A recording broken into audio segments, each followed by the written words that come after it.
Hey, what's up, YouTube? It's Flexing Joe. Damn, almost forgot who I was for a second. I'm just in a complete brain fog. Yeah. Well, I guess this is probably a perfect opportunity to talk about some of the side effects of prep. So it's Tuesday, October 10th. I've got 18 days left to the first show, and that means only 25 to the second show. It means only about 25 days until I can go back to eating more food. I have my lowest weigh-in to date so far this prep at 216 pounds. And I just want to talk to you guys seriously about some of the side effects of prepping for a show, okay? So obviously, like the first one is just brain fog. Like sometimes I'm just like out of it, just completely out of it. I think that's can definitely be attributed to the lack of carbs.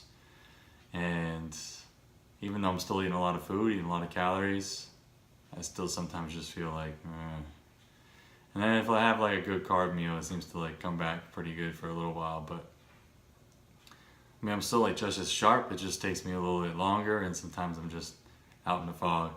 But another side effect I noticed is, and I guess pregnant women can probably relate to this one, is how more intense certain smells have become, okay?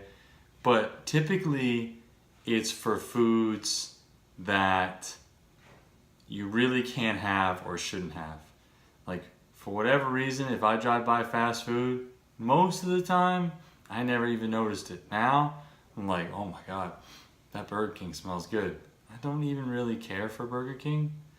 It'd be like one of those things I really have to be in the mood for, and I'm probably really in a bind and just want to get something to eat. But that's not even like a go-to thing for me. Like, I'm not gonna be like, oh my God, I can't wait to go to Burger King today. But I've driven past Burger King and been like, oh man, that smells good.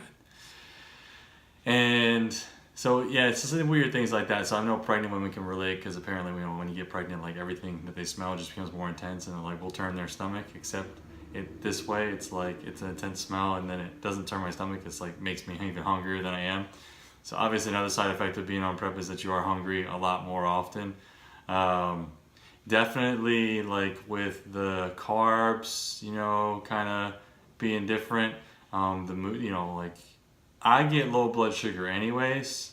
Like after training sometimes, or just in general, I do just get low blood sugar.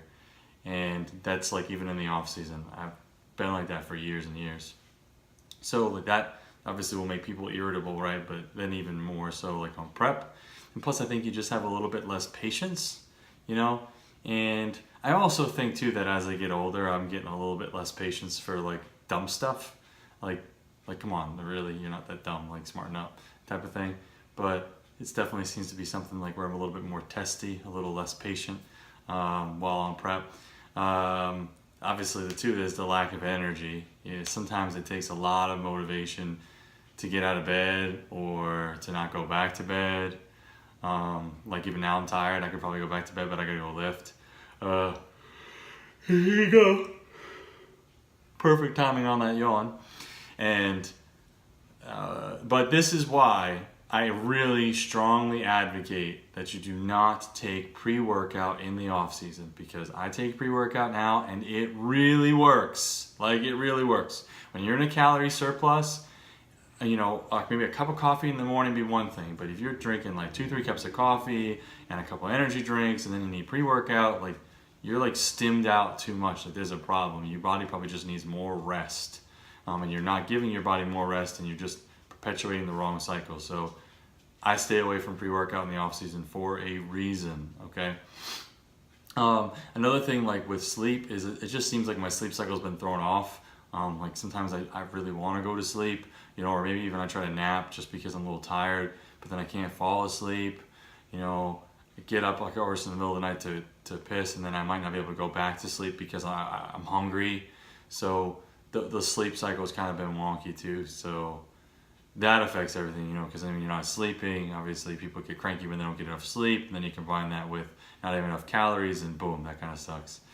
And I think that's pretty much it. I think I pretty much covered everything on my little list of noticeable side effects. Obviously, the funniest one being the whole smells thing. One more thing about smells is I work in a grocery warehouse, and I will like walk by stuff and then really notice the smell of something.